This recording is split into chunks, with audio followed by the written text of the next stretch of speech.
Afternoon, everybody. It's Friday afternoon at 3:05. I'm so impressed you're here. I don't know if I would have been here, but quickly, the Urban Education Institute is designed to build knowledge to answer the question how we produce reliably excellent schooling for children growing up in urban America. We do this in three main ways. We, led by the Consortium on Chicago School Research, we do applied research, which is designed to inform practitioners, policymakers, and the public at large. This work is very place-based in Chicago, but it's relevant to urban schooling nationally. We also train and develop teachers, aspiring teachers. Chicago Urban Teacher Education Program is now in its 7th year. And we have a master's program for those of you who are from the department or had roots in the department or the School of Education. Some are surprised to know that the University of Chicago is back in this business of training and supporting teachers. Our teacher work is as I said, it's 7 years old. It's unusual in the intensity of the clinical preparation. The teachers are trained much akin to doctors with a full year of clinical residency in schools we operate as well as schools that we work closely with. Our 3-year teacher retention rates are 96%. The teachers are teaching in Chicago in some of the toughest neighborhoods in Chicago, in Inglewood on the west side. 96% compares to about 50% retention rates in most of the schools in those neighborhoods. So we're a very selective program with lots of intensive preparation and then 3 years of support when teachers land, which I think is a big part of why we're keeping our teachers doing this work. And the third thing we do is we operate schools. Those of you who know this place well know that in 2 or 3 years after the university was founded, then President Harper recruited a character by the name of John Dewey to campus, arguably the most influential thinker in education in our country, or perhaps more broadly. John Dewey, did many things and wrote many things, so I'm not going to try to synthesize them. But one thing that's salient here is that he believed children as well as universities learn by doing, and for him that meant starting lab school and creating a locus of practice where research and practice could come together. And in some ways, our third dimension of work has direct lines back, and some of you here this afternoon were in one of our schools this morning. It has direct lines back to Dewey. We have 4 campuses of a university-operated charter school, 2 pre-K through 5th grade schools, 1 middle school, a 6th through 8, and 1 6th through 12th grade school in Woodlawn.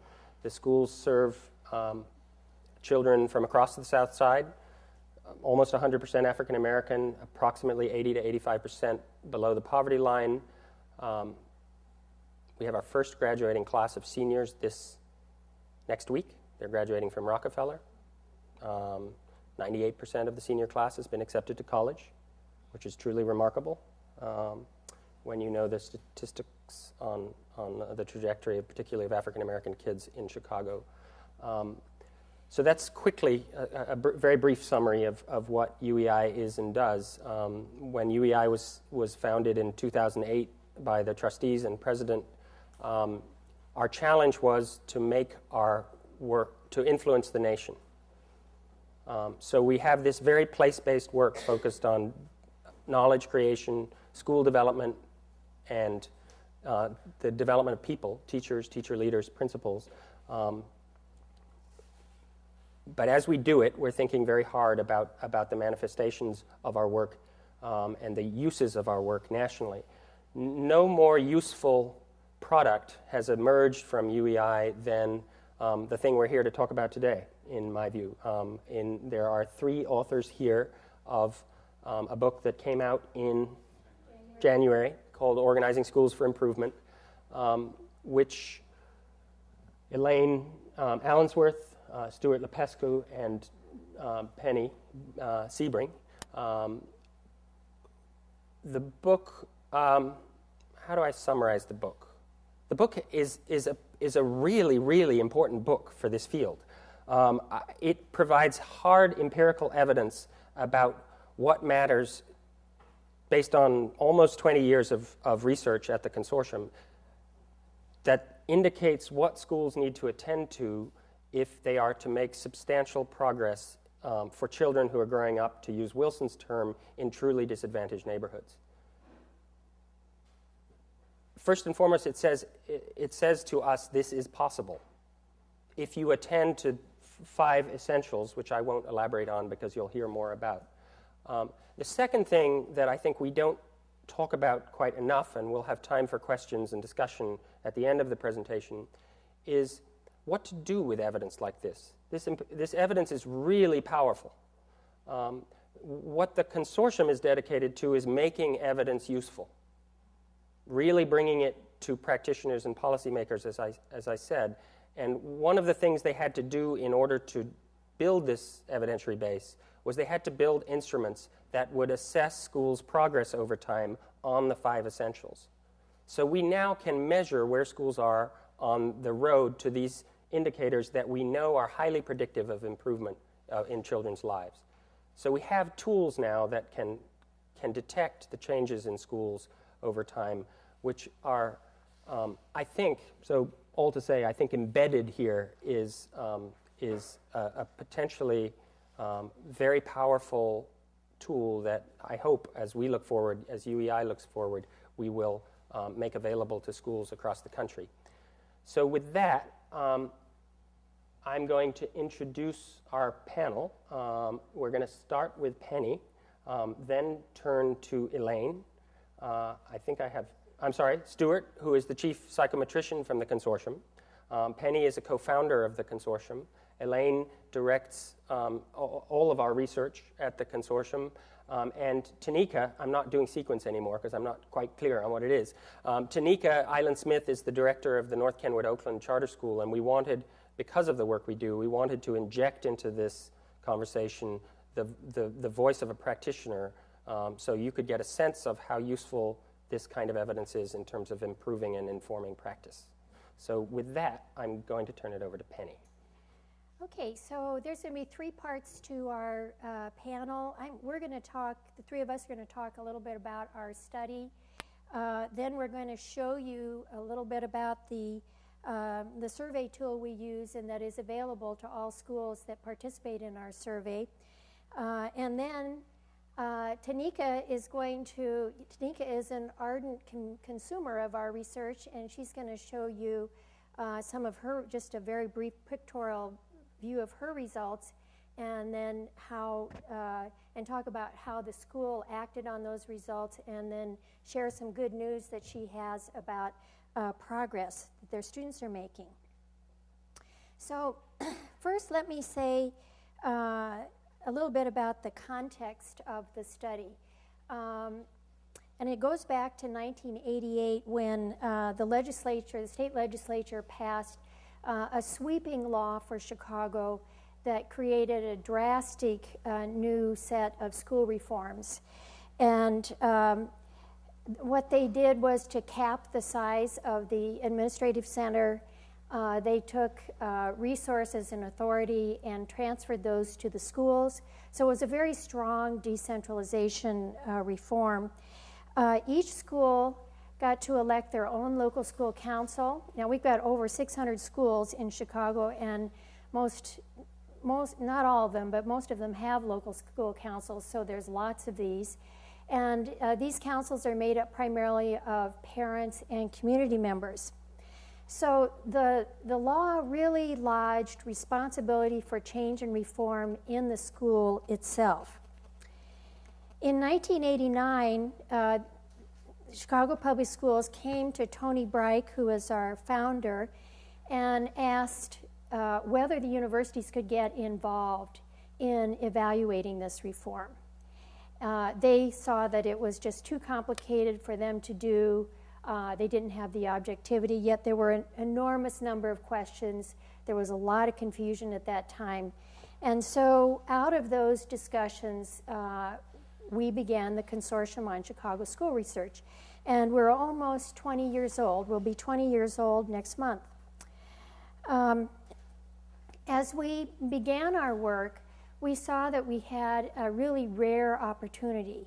So the reform, remember, had lodged the responsibility for reform within the schools themselves. That means that these schools were each going to be following their own path, and that the organizational, instructional changes would be playing out over time, and we could follow the schools and see what they did and what resulted in improved outcomes for children. So we call that a natural experiment. So let's start with a couple of examples. So here's two schools. These are described we have a narrative about these schools in the prologue of our book. These are two schools that were pretty close to each other geographically. Both of them 100% African American, 100% low income. Both of them in the bottom 100 schools in terms of their reading outcomes. But over a period of years, one of them moved forward and improved substantially, and the other one did not.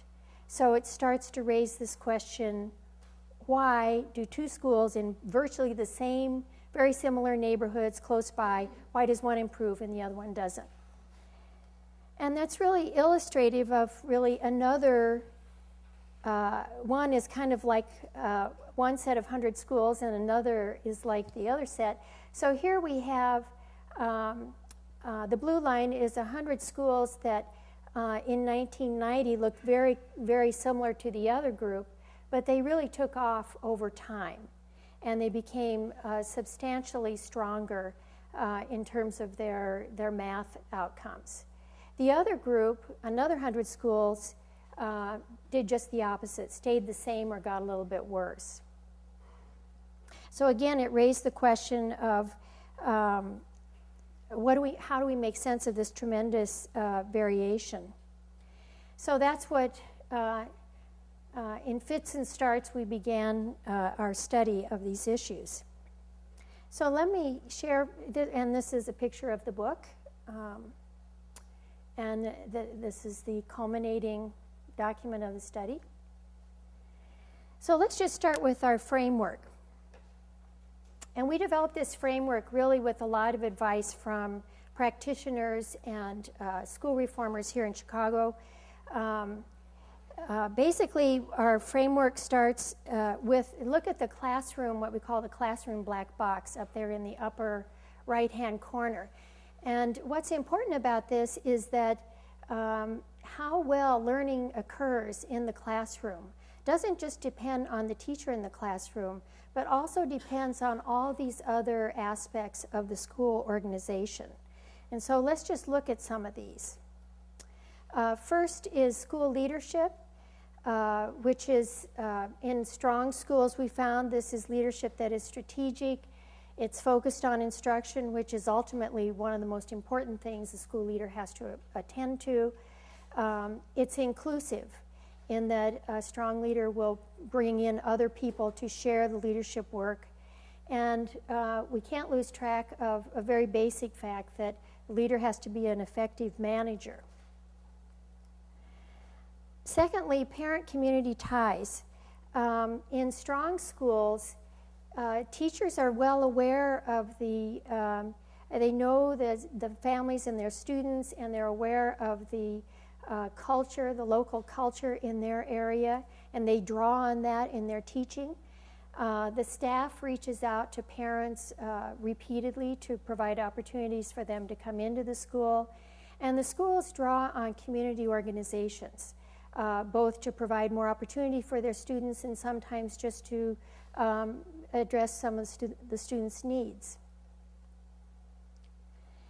And then there's professional capacity. So the quality of a faculty really depends, first of all, just on the basic talents and dispositions of the faculty itself. But it also depends on the quality of professional development and opportunities for teachers to continue to learn. In addition, it relies on teachers and other staff having a sense of responsibility for making change and bringing about improvement. And finally, in a good school, there's a strong professional community where the faculty and the staff work closely together. Some people say that education is a team sport, and that is a good example of it. The fourth area is the learning climate, and this is the climate for students. And the most basic prerequisite is that it's got to be safe. And it's unfortunate that we have to even think about that, but it's a really important factor, makes a very big difference in the success of a school. Secondly, the students need to be in an environment that really encourages strong intellectual work, but at the same time provides them a lot of support so that they gain in their confidence as learners and that they succeed. And then lastly is instructional guidance. And this refers to what we ask students to do and how we organize their learning in an organized curriculum that advances students across the grades to greater and more complicated content and skills. And it also reflects the tasks that we give students and the balance between basic skills and higher order learning activities and skills. So that's the framework. It's a distinct framework. We view these all as interacting subsystems of a school, but it's really the operation of all these things together that creates the opportunity for improvement. So next, Stuart will take us through Stuart and Elaine will take us through some of the findings.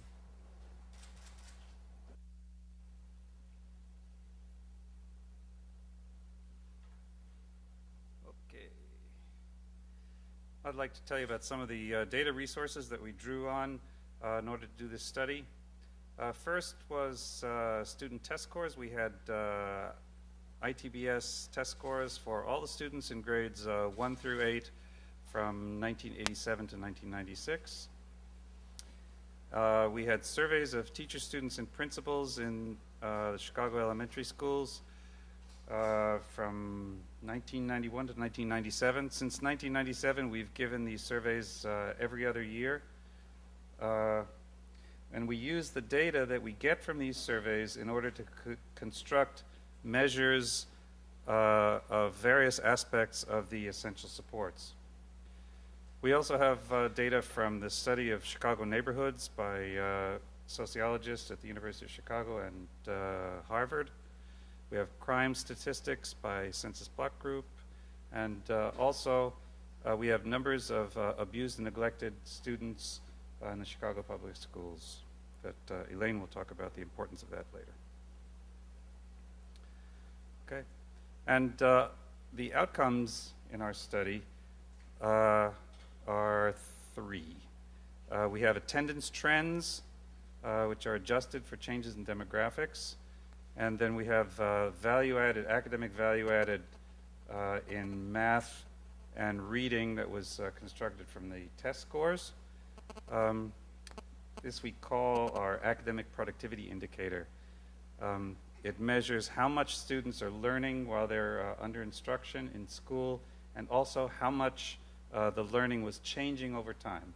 The ideal situation would be for the amount that students are learning to keep increasing as years go by. Okay. Now in this study we're going to contrast schools with strong improvement with schools that did not show improvement, which we call stagnating schools. And these are we take the top 25% and the bottom 25% of the schools in our study. It's about a little less than 100 schools in each group. Okay, here's some of our findings.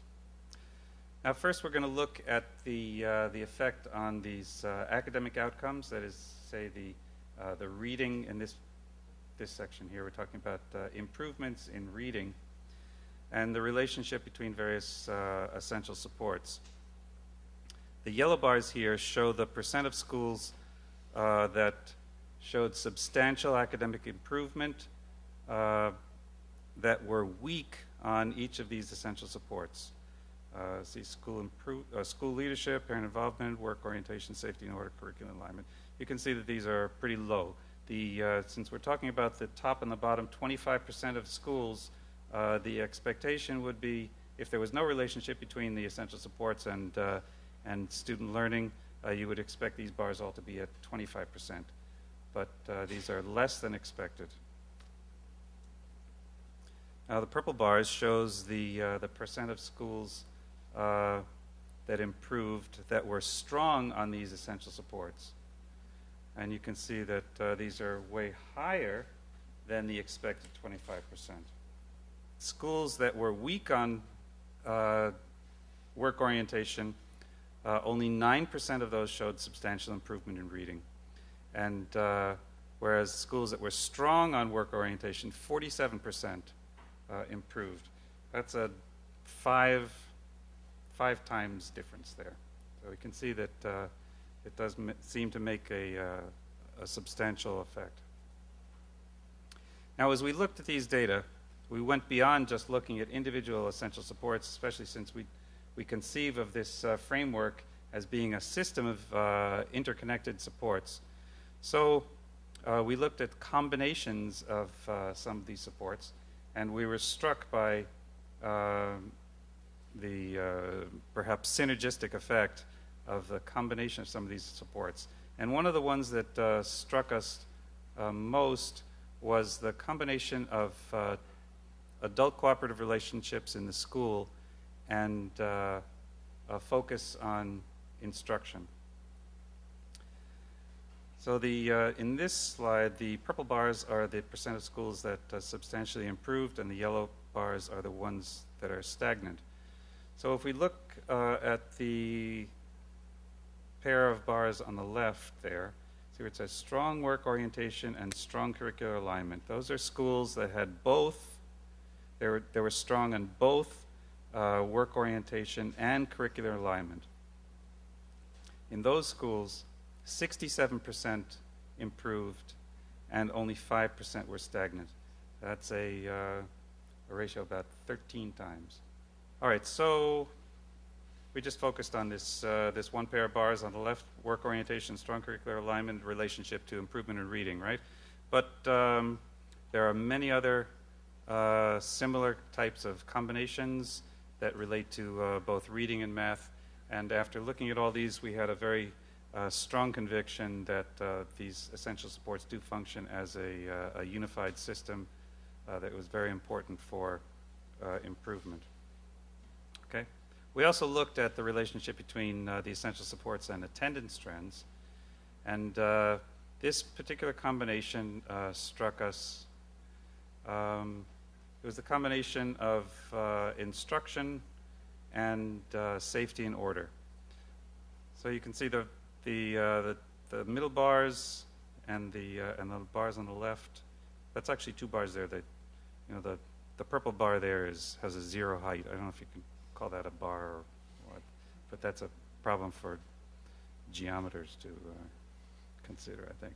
But you can see that in schools that had poor curricular alignment and very low levels of safety and order, there was a 0% chance of improving attendance. And on the right, schools with strong emphasis on didactic instruction, that's basically memorization and repetition, and little safety and order, basically 10 times greater chance of stagnation in attendance.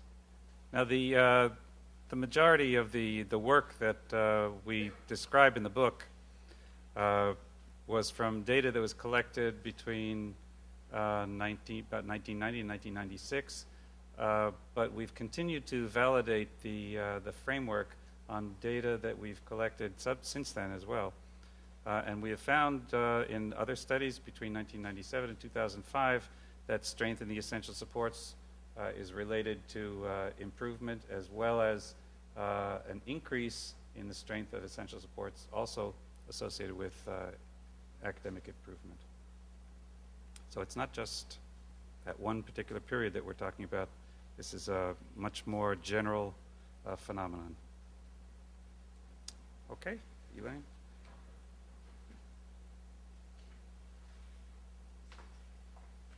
Okay. You know, I just told you that most schools across the city showed improvement under decentralization. And if we look at the schools that showed the substantial improvement, their scores really took off, we find them throughout the city. This is a map of Chicago, and it's colored in by the median family income. So the areas that are darker have lower median income, while the areas that are lighter have higher median income. The triangles represent schools that showed substantial improvement, and you can kind of see they're located all over the city. But when we look at the schools that stagnated, they're really concentrated in the poorest neighborhoods in the city.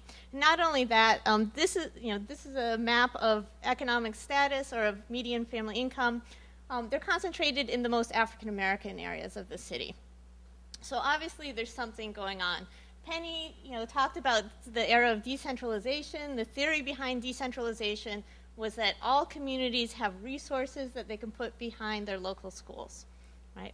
But of course, all communities don't have the same resources to put behind their local schools. So we thought we needed to dig into this deeper to see, to what extent the neighborhood of the school and the types of students being served by the school really were associated with improvement versus stagnation under decentralization.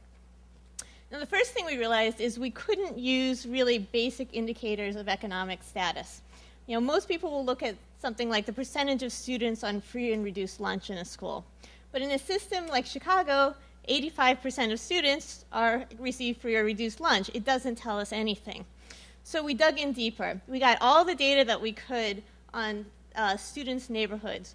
We took data at the census block group level on things like male unemployment, the percentage of families receiving public aid, the percentage of families under the poverty line, level of education of people in each of the communities. And we also brought in crime statistics. We brought in data on public housing and housing tenancy.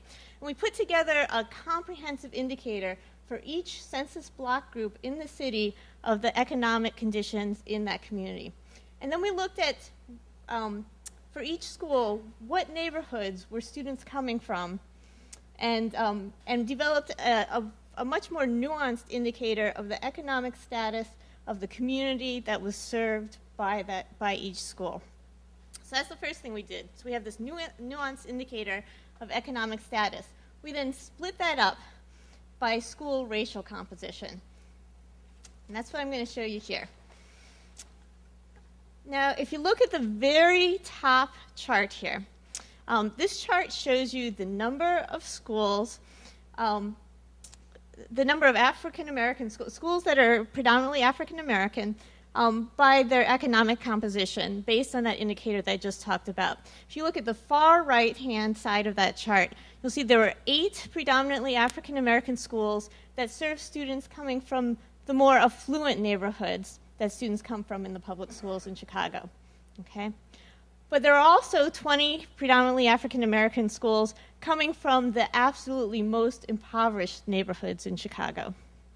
Are you with me? Okay.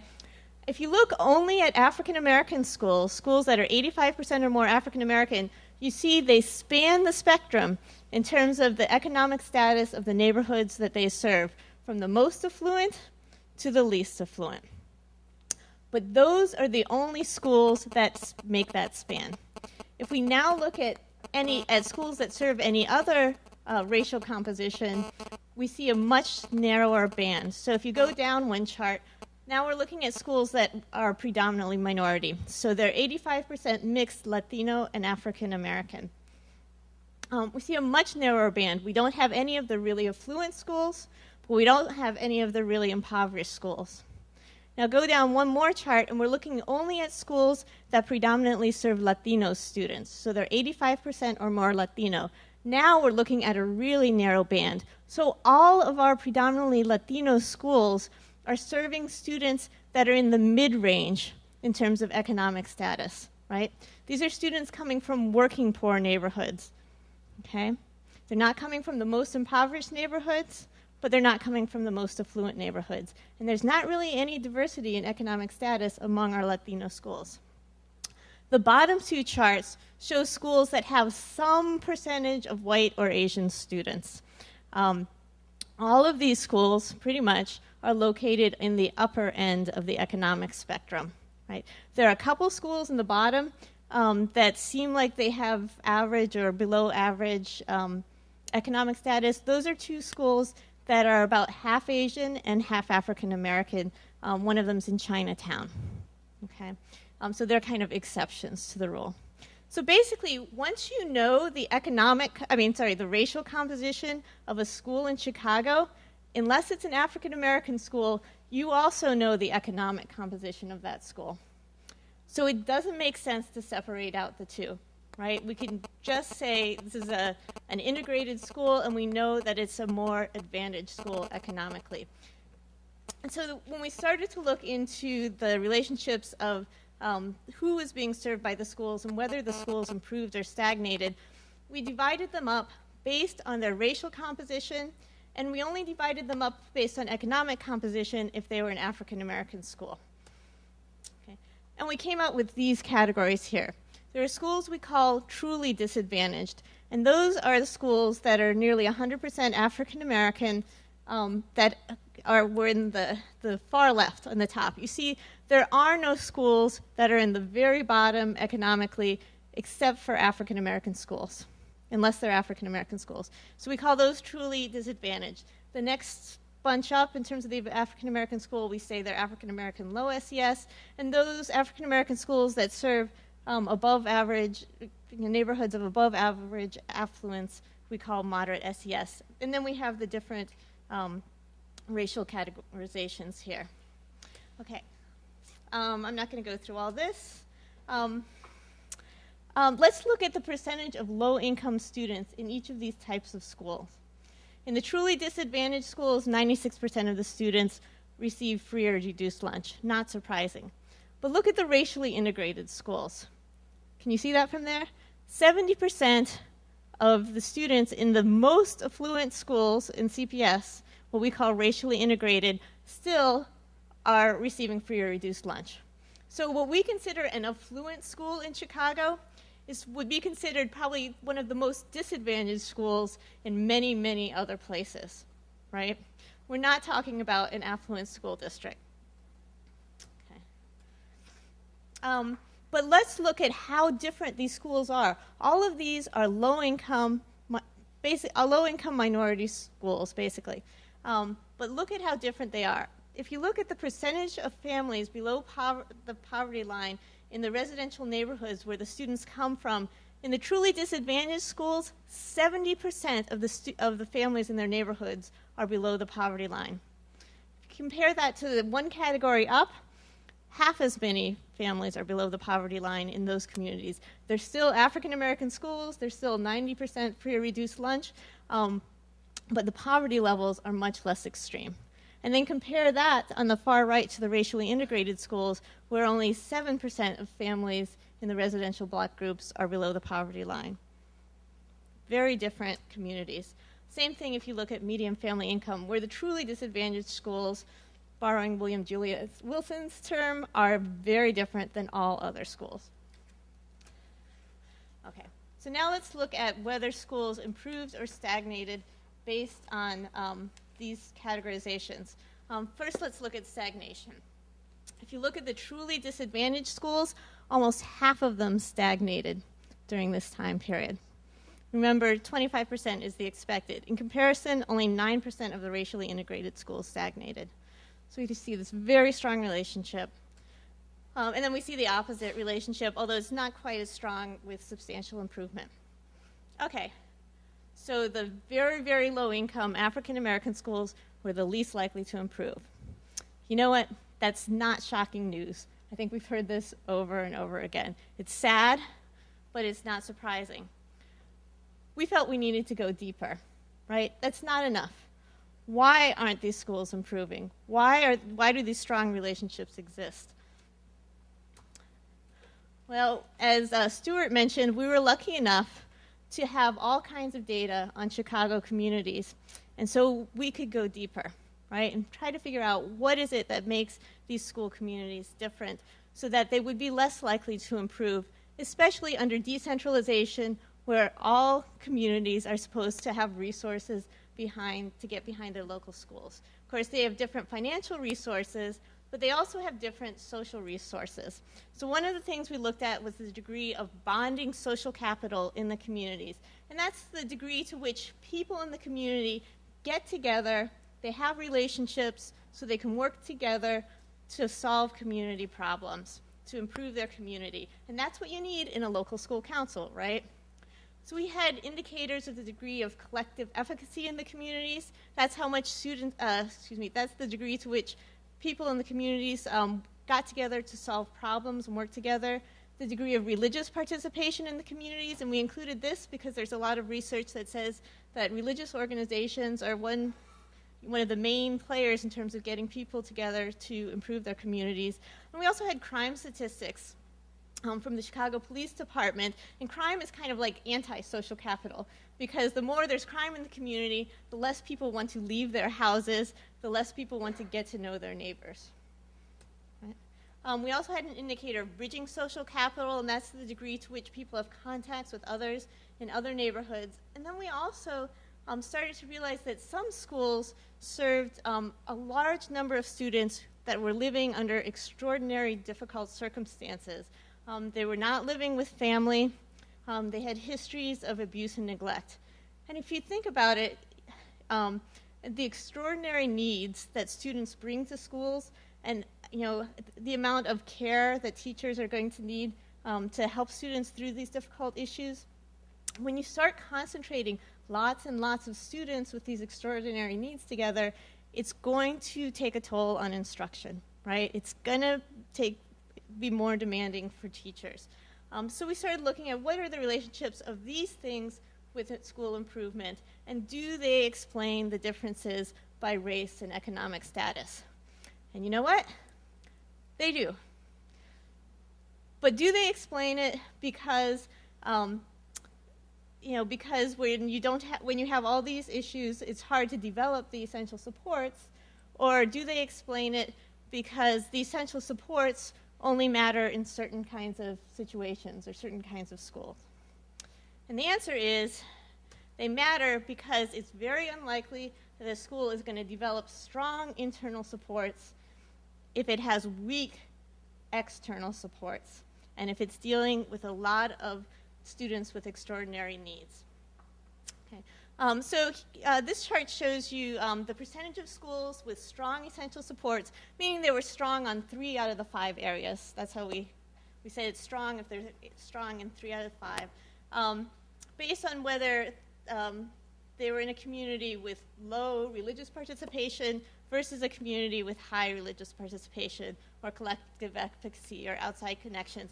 And you see really strong relationships, so that communities with weak religious participation, only 5% of the schools showed strong essential supports, compared with 39% of the schools that serve communities with strong religious participation. Same thing with collective efficacy, not quite as strong, but you see similar relationship with outside connections. But here's where we see super strong relationships, and that's with crime in students' residential neighborhoods, and also with the concentration of students with histories of confirmed abuse and neglect. Schools serving high crime neighborhoods, only 4% showed strong essential supports.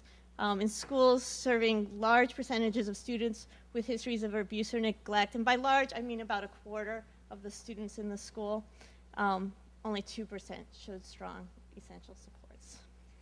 Now we also look to see were the essential supports important in all types of schools.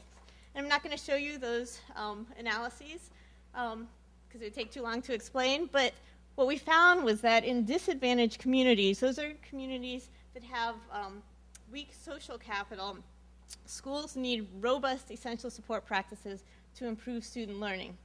So you couldn't just be okay, right? If there were weak external resources, the internal social organization of the school had to be really strong to show improvements in student learning. But in the better off communities, you couldn't improve if you had weak essential supports, but you didn't have to be super strong, right? You needed to have decent internal organization to show improvement, but you didn't have to be the best. Which is all to say, if external resources are weak, the internal resources need to be strong. But regardless of what community you're in, the essential supports matter. They're just less likely to develop in communities with weak social resources. And now Stuart's going to talk to you about some tools we have for schools to look at how they stand on these supports.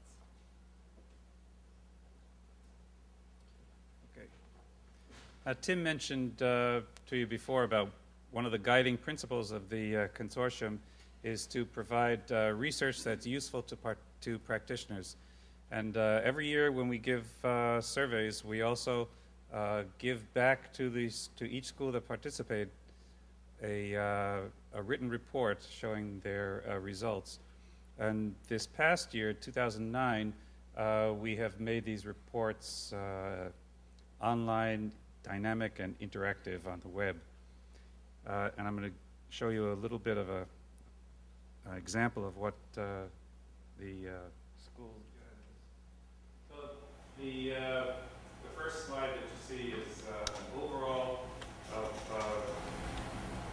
view of how the school is doing on 5 essential supports here, the 5 essential supports with instruction here. And you can click on, say, this school looks pretty good. Yellow is average and green is above average. Pink is below average. So the school is a little concerned about what's happening here. Instructional programs, they click on instruction.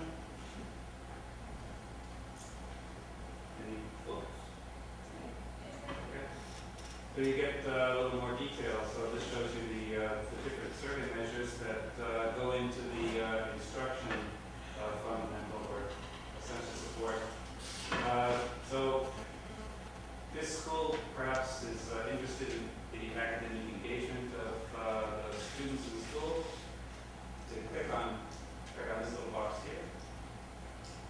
And you can see how the school has done in the last 5 survey administrations on this measure. You can see this is the school, this is the system as a whole. Back in 2001, the school was considerably better than average, but over time it's declined. So that's a source of concern. Also on this page, you get shows the summary of the percentage of the students who agreed or strongly agreed with each of the items that went into this measure. And the black diamonds show the average for the system as well. So this one, it's mostly average, but see this bar here is a little bit shorter than the system average. So maybe you want to see what's happening, how the students respond to this particular item. So you click on this bar. And you get the numbers and percentages of students that responded to each of the categories of this item. So you can go from, the first thing you saw was the overall gestalt, showed how the school is doing in general, and you can what they call drill down to the individual responses on each item. And now Tanika will talk about how Deo uses this information.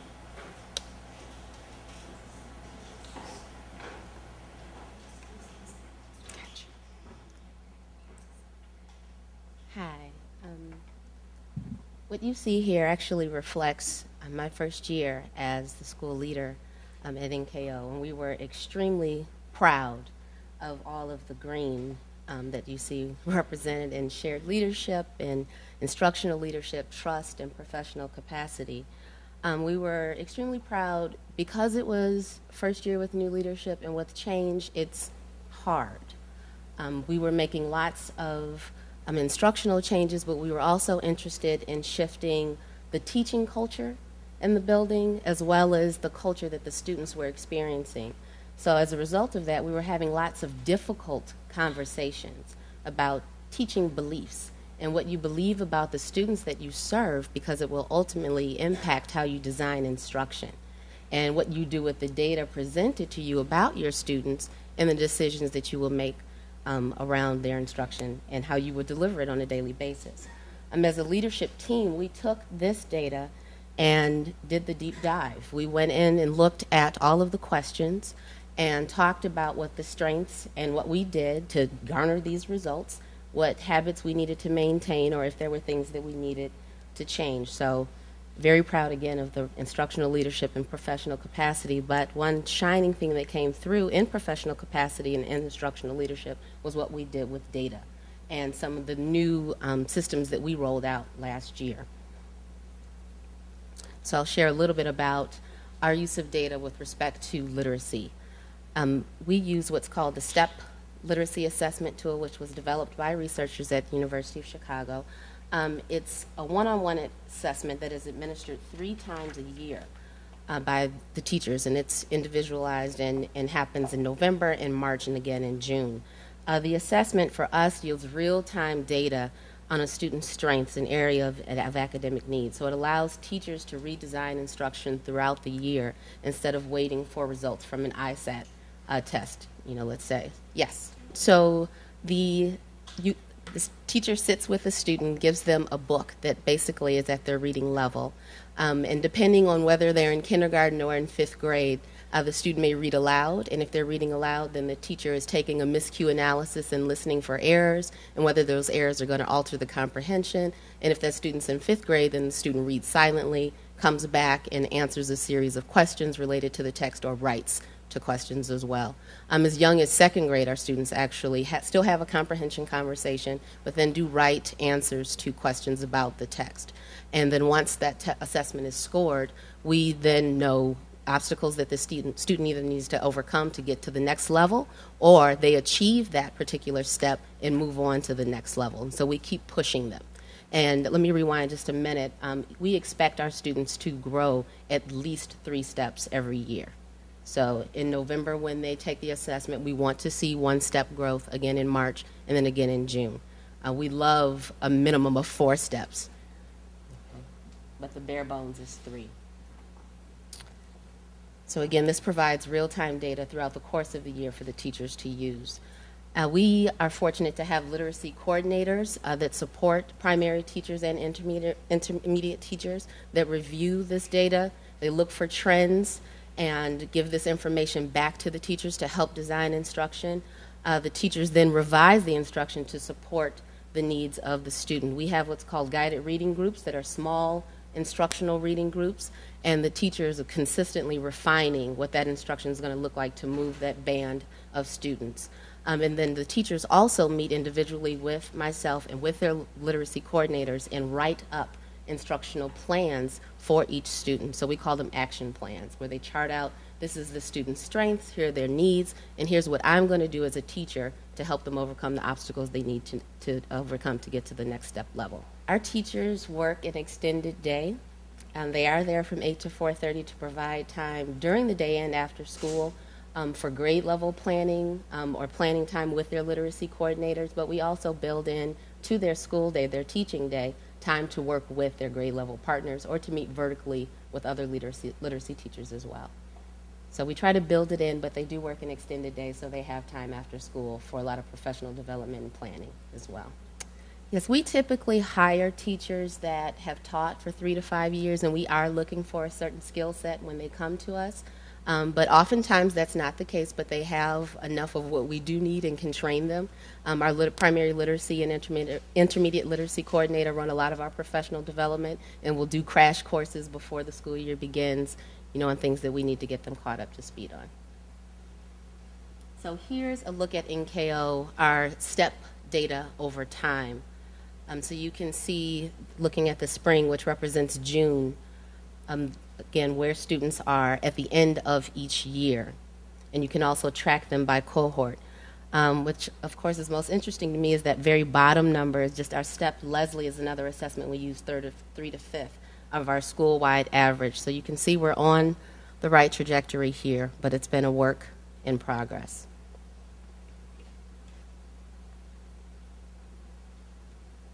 So a little bit of current information about us. Our most recent assessment cycle took place in March.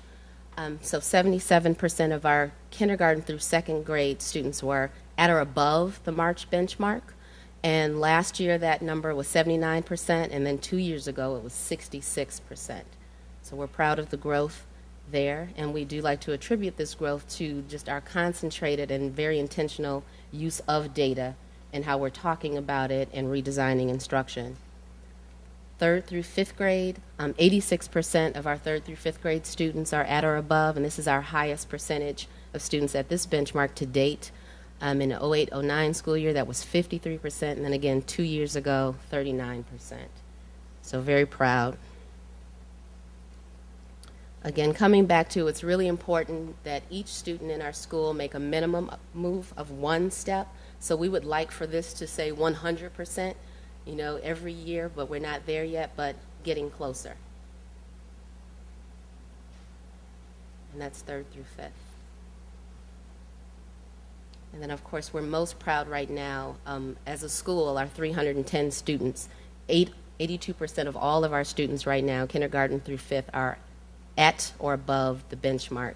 And last year, this time, that was 66%, and we grew to 75% by June. So we're hoping to at least clear 90% when we have our data meeting in June. So we really would like to attribute it to our concentrated effort of looking at the data and refining the data in our redesigning instruction. And we have a special ed resource teacher who pushes in to the classroom and supports our students with individualized education plans in the classroom. And if their IEP dictates that they need resource minutes to support other goals, then they do have those resource minutes. But for the most part, the teacher pushes in.